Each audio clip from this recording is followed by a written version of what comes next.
नमस्कार, आप देख रहे हैं राष्ट्र प्रथम और मैं हूं आपके साथ में शोभित पाठक। न्यूज रूम लाइव में सभी दर्शकों का बहुत बहुत स्वागत है।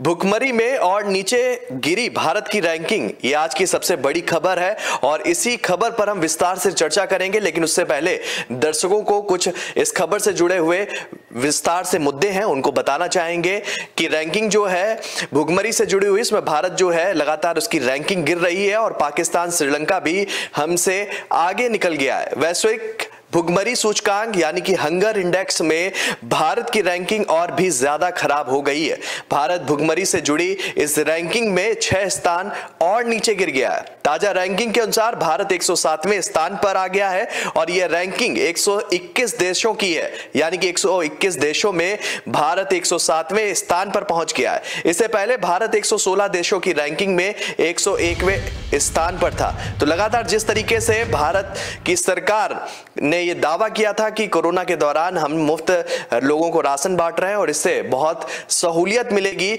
लेकिन वो सारे दावे इस जो नए इंडेक्स की रेटिंग आई है और जिसमें पायदान फिसल गया है भारत, उसमें वो तमाम दावे धराशायी हो गए। इसी खबर पर जुड़ेंगे हमारे वरिष्ठ सहयोगी जिगर पांड्या से और जानेंगे क्या कुछ कहना चाहेंगे। ये भारत जो है नीचे पायदान पर खिसक गया है, इसके बारे में आप क्या कहना चाह रहे हैं? जी सुबीत, ये चिंता का सब्जेक्ट है, चिंताजनक समाचार भी है, क्योंकि भुखमरी में अगर भारत की रैंकिंग और नीचे गिरती जा रही है और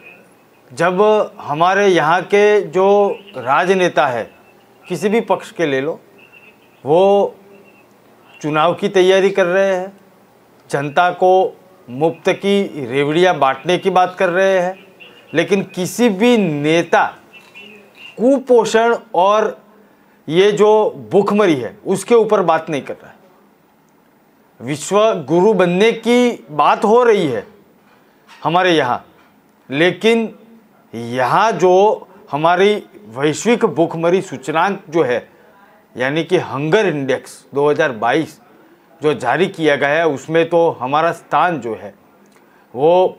पिछले साल 2021 से भी 6 स्थान नीचे गिरकर 107वें नंबर पे पहुंच चुका है।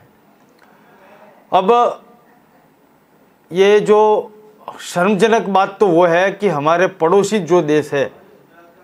जो इसके लिए बहुत जाने जाते हैं, और जब ये जाने जाते हैं और पाकिस्तान है, बांग्लादेश है, बाकी सब बहुत सारे देश है, उससे भी हम पीछे चले गए, तो ये चिंताजनक तो है ही है। वैश्विक भुखमरी सूचकांक जो है हंगर इंडेक्स, उसमें भारत की रैंकिंग और भी ज़्यादा खराब प्रदर्शन जो हो रहा है, उससे हमको एक आईना भी दिखाया गया है कि आपके भारत में भुखमरी से जुड़ी ये जो समाचार है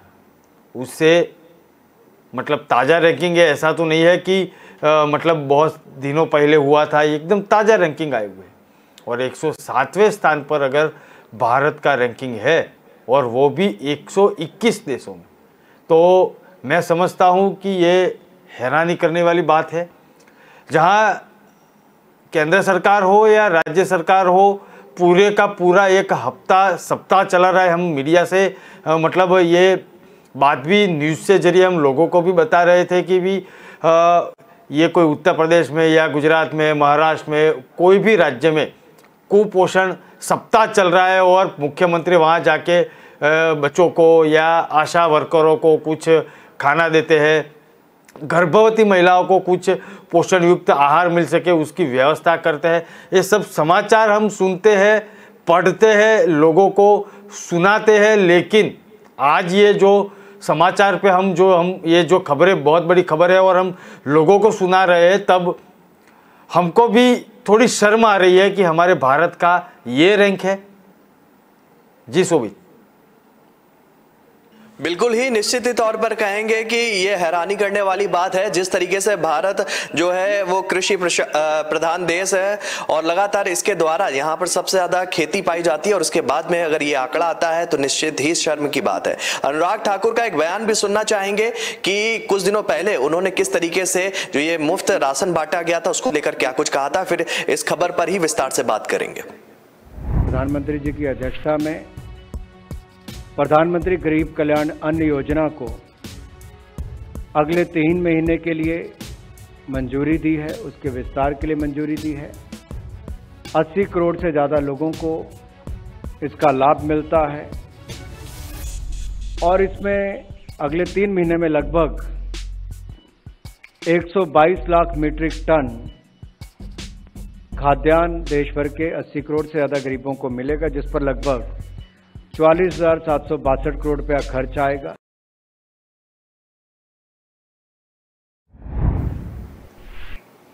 तो अनुराग ठाकुर के द्वारा तमाम वो वादे किए गए थे जिस टाइम पे सबसे ज्यादा सहूलियत लोगों को देने की बात कही जा रही थी कोरोना काल के दौरान, और इसके बाद भी मुफ्त राशन कई राज्य सरकारों ने बांटे और यहां तक जिक्र किया कि हमारा देश जो है वो कृषि प्रधान है और इसके द्वारा जो है कोई भी हमारे देश में भूखा ना रहे, ये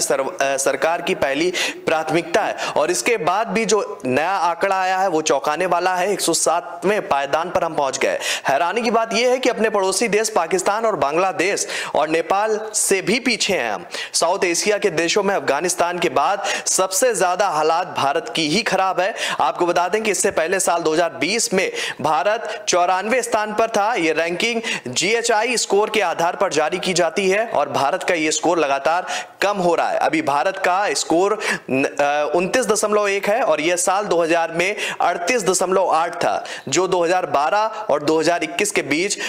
28.8 और 27.5 के बीच रहा है। तो लगातार जिगर जी आपसे ही जानना चाहेंगे कि इस तरह के जब तमाम दावे किए जाते हैं, तमाम वादे किए जाते हैं और लोगों को सहूलियत देने की बात कही जाती है, तो फिर ये आंकड़ा जो गिर रहा है, जो भारत की छवि, यहां से विदेश में भी इस छवि को लिए जो है कहीं ना कहीं उसको नीचा देखना पड़ेगा या दिखाया जा रहा है कि आप तो बड़े बड़े चौंकाने वाले दावे करते हैं, आप वादे करते हैं कि जनता जो है भारत की वो बहुत सुखाल है, बहुत खुशी है और उसे किसी चीज की कोई दिक्कत नहीं, और इसके बाद भी भुखमरी में आप 107वें पायदान पर आ रहे हैं। इस चीज को लेकर क्या कहना चाहेंगे? जी बिल्कुल, ये जो सरकार की भी मुहिम चल रही होगी कि भाई सस्ते अनाज की जो दुकानें हैं वहाँ से राशन वहीं पे मिल जाए। देखो एक बात तो है कि जब भूखमरी और कुपोषण के ऊपर हम बात करें तो भारत से भी बुरी स्थिति वाले देश हमारे सामने है, जैसे कि अफगानिस्तान, जाम्बिया, अफ्रीकन देश जितने हैं उसमें भी मतलब गिनी बिसाऊ है, तिमोर लेस्ते है, सिएरा लियोन है, लाइबेरिया है, नाइजर है, ये सब मध्य अफ्रीकी गणराज्य और उसके आसपास के जो देश है उसमें तो हम जहाँ नज़र डालें वहाँ पे भूखमरी और कुपोषित बच्चे मिलते हैं। हमारे यहाँ इतनी स्थिति तो खराब नहीं है जो मतलब हम सोचते हैं, क्योंकि हम एक बात तो फिक्स है शोभित कि भारत में ये जो स्थिति भले 107 पे गिरी हुई है, लेकिन साउथ अफ्रीका के देशों में जो नज़र आता है, जो दृश्य नज़र आता है उसके जैसी तो नहीं है, लेकिन उसके जैसी न हो जाए उसकी चिंता तो करनी पड़ेगी। अब देखो थोड़े महीनों पहले हमारे प्रधानमंत्री नरेंद्र मोदी विश्व के देशों को ऐसा बोल रहे थे कि भारत दुनिया के देशों को अनाज भेज सकता है। अगर ये बात सही थी तो आज ये जो रिपोर्ट आया हुआ है उसमें मतलब चिंताजनक है कि पहले भारत के बच्चों को, भारत के हर नागरिक को आप पेट भर के खाना पहुंचाइए, उसके बाद दुनिया के देशों को अनाज पहुंचाने की व्यवस्था कीजिए, तभी विश्व गुरु बन पाएंगे। फिलहाल हम तो मतलब भूखे सो रहे हैं, हमारे बच्चे यहाँ के नागरिक भूखे सो रहे हैं। रास्ते पे हमने देखा होगा, आपने दिल्ली में देखा होगा, मैंने यहाँ पे अहमदाबाद में देखा हुआ है कि बहुत सारे लोग सड़क के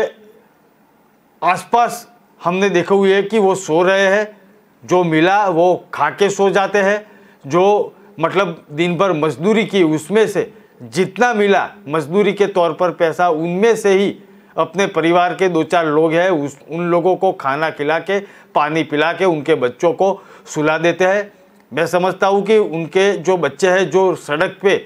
साइड में रैन बसेरा हो या कहीं पे सो जाते हैं, उनके बच्चे को तो शायद मैं समझता हूँ कि दूध भी नसीब नहीं होगा। अब देखो बढ़ती महंगाई, दिन प्रतिदिन दूध के कीमतें भी आसमान छू रही है। तो ये जो मतलब मजदूर वर्ग है उसको कैसे वो दूध भी नसीब नहीं होगा, तो वो दूध तो अपने सपने में भी नहीं सोच सकता। तो ये कुपोषण वहाँ से शुरू होता है कि 2 टाइम अगर खाना मिल भी गया तो कितना मिला, पेट भर के मिला है कि नहीं मिला है, वो भी ध्यान रखने वाली बात है ना। ऐसा नहीं है कि भूखे लोग सो जाते हैं, भारत में करोड़ों लोग हैं वो भूखे सो जाता है, उसकी बात हम बाद में करेंगे। लेकिन जिस लोगों को खाना मिलता है, जिन लोगों को अनाज मिलता है, अपनी मजदूरी से कुछ तो लाके वो खाना खा सकते हैं अपने परिवार के लिए, वो भी क्या पेट भर के खाना खा सकते हैं, ये भी एक सोचने वाली बात है। हमने तो देखा हुआ है, मतलब इतने सारे नहीं देखे, लेकिन जब जब नज़र पहुंचती है, जहाँ तक नज़र पहुंचती है वहाँ तक रैन बसेरा हो या सड़क पे जो फुटपाथ पे सोए हुए लोग हैं, वो क्या खाना खा के सोया हुआ है? अगर सोया हुआ है तो कितना खाना खा के सोया हुआ है, ये भी एक सवाल है। जाके एक बार पूछना पड़ेगा, देखना पड़ेगा कि, और ये मैं और आप नहीं कर सकते, ये सरकारी तंत्र कर सकती है। सरकार को ये सर्वे करना पड़ेगा। बड़ी बड़ी बातें करनी है, कुपोषित हम हटा देंगे, कुपोषण सप्ताह मना लिया, क्या एक सप्ताह में कुपोषण हट गया है क्या? ये भूखमरी है जो एक सप्ताह मना लिया किसी राज्य ने या किसी सरकार ने, राज्य सरकार ने या केंद्र सरकार ने, तो क्या वो 15 दिन में या 7 दिन में सब कुछ हट चुका है? नहीं हटा है। तो ये भी सर्वे करना पड़ेगा और हर नागरिक के बीच में जाके ये देखना पड़ेगा,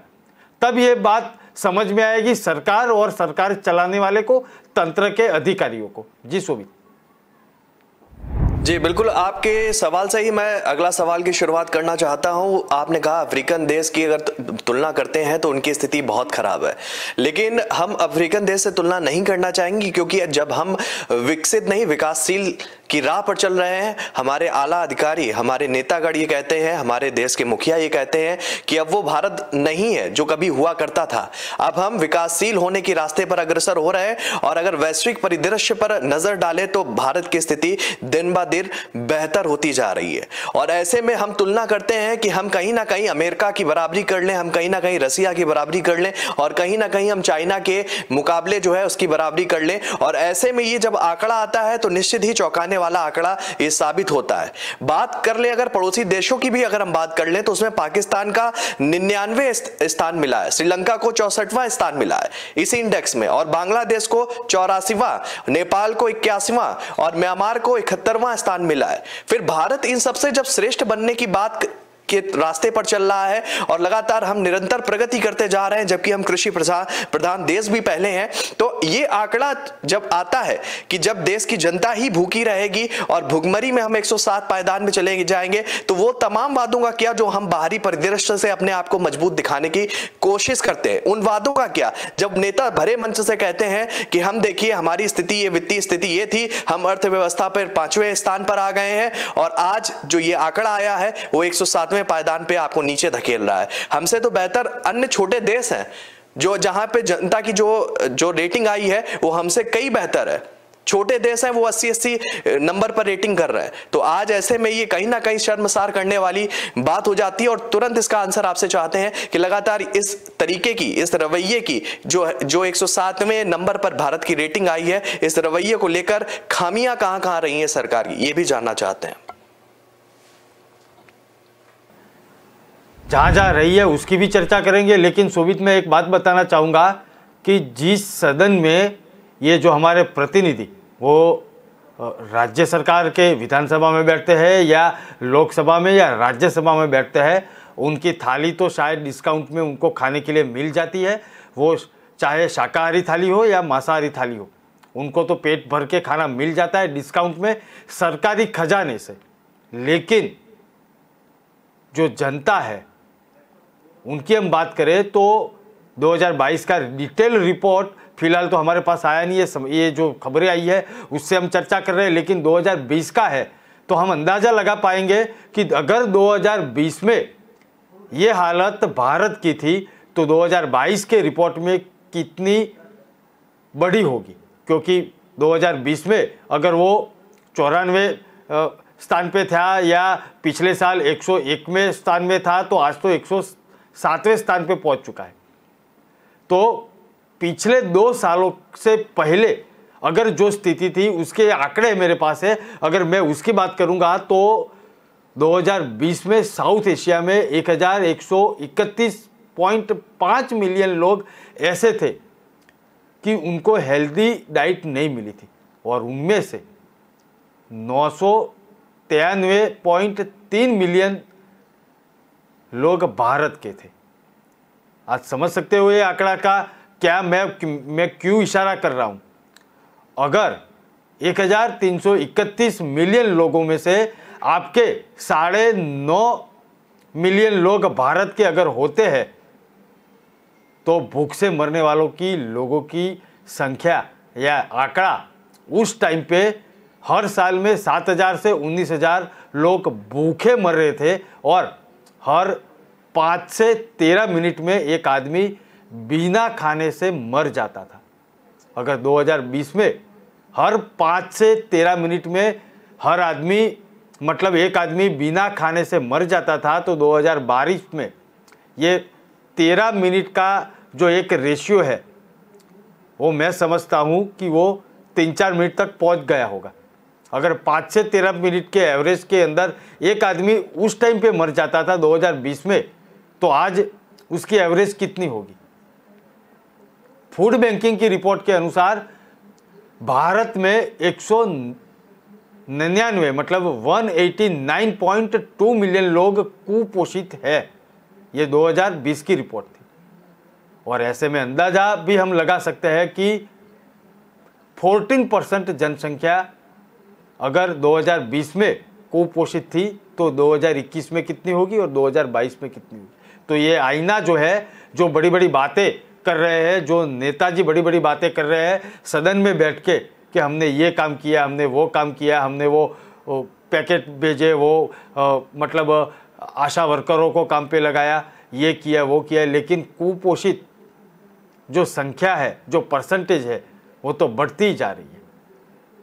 तो शोभित मैं समझता हूँ कि ये जो दावे जो है तंत्र के हो या सरकार के हो या जनप्रतिनिधि के है, जो कोई दावा कर रहा है कि हमारे ये दावे हम ये कर रहे हैं, तो इनको ये रिपोर्ट पढ़नी चाहिए। मैं समझता हूँ कि अगर हम दोनों ये बात कर रहे हैं और हमारे साथ जितने लोग ये बात सुन रहे हैं, तो उनको तो भूखमरी और ये जो कुपोषित संख्या जो है वो समझ में आ गई होगी, और मैं समझता हूँ कि उनको तो नींद भी नहीं आएगी। तो अगर ये जो मतलब हमारे जो नेताजी है, जो बड़े बड़े दावे कर रहे हैं, उनके दावे भले ही खोखले हो, लेकिन उनके लिए भी ये आईना तो है, और ये आईना को देखना पड़ेगा। जी शोभित। आंकड़े जरूर चौंकाने वाले हैं, और नेताओं को भी इस तरफ ध्यान देने की जरूरत है, क्योंकि लगातार अगर देश की जनता ही भूखी सोएगी तो देश तरक्की नहीं कर सकता है। बढ़ते हैं दूसरी खबर की तरफ। कांग्रेस अध्यक्ष चुनाव से पहले राहुल गांधी के पास पहुंचे मल्लिकार्जुन खड़गे। कांग्रेस की भारत जोड़ो यात्रा चल रही है और आज उसका 38वां दिन है, और यह कर्नाटक के हलकुंडी गांव से शुरू हुई है। आज की पदयात्रा खास इसलिए है क्योंकि इस पदयात्रा में कांग्रेस अध्यक्ष चुनाव के उम्मीदवार मल्लिकार्जुन खड़गे शामिल हुए। इसके अलावा छत्तीसगढ़ के मुख्यमंत्री भूपेश बघेल भी राहुल गांधी के साथ मौजूद हैं। इसी खबर पर सीधे जुड़ेंगे अपने वरिष्ठ सहयोगी जिगर पांड्या से, और उनसे जानेंगे कि अभी 17 अक्टूबर को चुनाव होने वाला, आज 15 अगस्त हो गई है, और इसके बाद में कह सकते हैं शशि थरूर जहां गुजरात में उन्होंने दौरा किया था, और मल्लिकार्जुन खड़गे की बात करें तो खुद वो राहुल गांधी से मिलने पहुंचे हैं। क्या कुछ कहेंगे इस मुलाकात को लेकर? देखो, सबसे पहले तो कांग्रेस और भारत जोड़ो यात्रा और 1000 किलोमीटर पूरी हो चुकी है, तो कांग्रेस बधाई के पात्र तो है। उससे ज़्यादा बधाई के पात्र राहुल गांधी जी है, क्योंकि 1000 किलोमीटर पैदल चलना, वो भी भारत में उनके जो केरला से उनकी सीट से जहाँ से वो जीते हुए हैं, वो इलाका से लेके फिलहाल कर्नाटका तक पहुँच चुके हैं, और 1000 किलोमीटर तक अगर वो चले हैं और बिना रुके बिना थके, बारिश में भी उन्होंने तो जनसभा संबोधी थी। तो एक बात तो मतलब स्वीकारनी होगी, भारत के राजनेताओं को, भारत की राजनीति में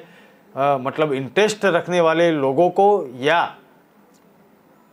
कांग्रेस से जुड़े हुए कार्यकर्ताओं जो मतलब उनके काम के लिए एक जान फूंकनी थी, वो काम तो राहुल गांधी ने करके दिखा दिया है। 1000 किलोमीटर तक वो पैदल चल के एक संदेशा तो दे दिया है कि कांग्रेस का अगर एक नेतृत्व मन में ठान लेता है कि हमको ये करना है तो उसका रिजल्ट भी हम देते हैं। और रही बात ये जो मल्लिकार्जुन खड़गे साहब की, और वो भी पहुंच चुके हैं और बेल्लारी में शायद विशाल रैली को राहुल गांधी जब संबोधित करेंगे तो उनके साथ वो भी पहुंच चुके हैं। तो मैं एक बात तो बताना चाहूँगा कि ये जो खड़गे साहब है और वहाँ अगर आज पहुँचे हैं और ये जो समाचार हमारे साथ आ रहे हैं और वो शामिल भी हो चुके हैं पदयात्रा में, तो कहीं ना कहीं कांग्रेस के जो निवेदन लगातार आ रहे हैं कि गांधी परिवार ये पूरी चुनावी प्रक्रिया से दूर है, गांधी परिवार इसमें कोई दखल अंदाजी नहीं करेगा और पूरी पारदर्शिता के साथ ये चुनाव होगा। तो मैं इस खबरें से मैं एक बात शोभित जरूर बताऊंगा कि मल्लिकार्जुन खड़गे और शशि थरूर दोनों इस पद के उम्मीदवार हैं। मल्लिकार्जुन खड़गे उनका जो दौरा था वो ख़त्म करके राहुल गांधी के पास पहुंच चुके हैं, तो मैं समझता हूं कि वो थैंक यू बोलने के लिए गए होंगे और अंदर अंदर अंदरूनी क्या बात होती है वो तो हम जान नहीं पाएंगे, लेकिन मैं इतना गेस कर पाऊंगा कि वो राहुल गांधी को थैंक यू बोलने के लिए गए कि ये कांग्रेस अध्यक्ष पद के लिए आपने मुझे एक मतलब तक दी, तो उनके लिए आपका आभार है। और दूसरी बात कि शशि थरूर कल उनकी नाराज़गी कहीं ना कहीं जता चुके हैं कि मैं जहाँ जहाँ गया वहाँ शीर्ष नेता कोई भी राज्य का मुझे मिलने के लिए नहीं आया, मुझे सुनने के लिए नहीं आया, सिर्फ कुछ कार्यकर्ता जो थे वो आए थे और मैंने उनको मेरी बात बता दी है और मेरा मेन एजेंडा जो था वो कार्यकर्ता से जुड़ा हुआ था, तो मैं कार्यकर्ता से ही मिलूंगा। लेकिन शशि थरूर को भी पता चल चुका है कि वो कांग्रेस अध्यक्ष पद का चुनाव जीतने वाले नहीं है। और क्यों जीतने वाले नहीं है तो उनका जवाब हम पहले से बोल देते हैं। पहले से जब ये चर्चा हुई तब से हम बता रहे थे कि गांधी परिवार के नज़दीकी जो होगा वो ही कांग्रेस अध्यक्ष पद का चुनाव जीत पाएगा। और आज अगर मल्लिकार्जुन खड़गे वहां पहुंच चुके हैं तो ये पारदर्शिता पर भी सवाल उठेंगे। और यहाँ से हम जब सवाल उठे ना उठे तब की बात तो तब रहेगी, लेकिन हम तो सवाल कर देते हैं कि कांग्रेस की जो ये पारदर्शिता है वो कितनी है वो आज देश ने तो देख ली है। अगर वो नहीं गए होते, ये चूक हुई है, अगर वो आज नहीं गए होते और जब ये चुनाव खत्म हो जाता तब उनको मिलने के लिए गए होते तो समझ लेते कि भाई गांधी परिवार का एक महत्व का हिस्सा है कांग्रेस के साथ। और 22 साल तक अगर सोनिया गांधी इसी पद पे बनी रही थी और उनके टाइम पे कांग्रेस का एक गोल्डन पीरियड भी चल रहा था, सत्ता स्थान पे भी थी, तो मिलने के लिए गए होंगे, वो तो हम चर्चा का विषय नहीं होता। लेकिन आज ये चर्चा का सब्जेक्ट मीडिया को मिला हुआ है, जनता को मिला हुआ है और मैं समझता हूं तब तक ये पारदर्शिता पर भी सवाल उठा है। जी शोभित। बहुत धन्यवाद जिगर पांड्या जी, विस्तार से सभी खबरों पर चर्चा करने के लिए। तो निश्चित ही तौर पर कहना चाहेंगे कि मल्लिकार्जुन खड़गे की उम्मीदवारी जो है इस यात्रा में देखी जा रही है। हालांकि पारदर्शिता का भी जिगर पांड्या ने जिक्र किया, वो करना भी जरूरी हो जाता है क्योंकि उम्मीदवारी की बात कही जा रही है और राहुल गांधी की तरफ से स्पष्ट किया गया था और कांग्रेस आला कमान की तरफ से स्पष्ट किया गया था कि किसी भी तरीके से जो उम्मीदवार है उसमें जो कांग्रेस के शीर्ष नेतृत्व है वो निष्पक्ष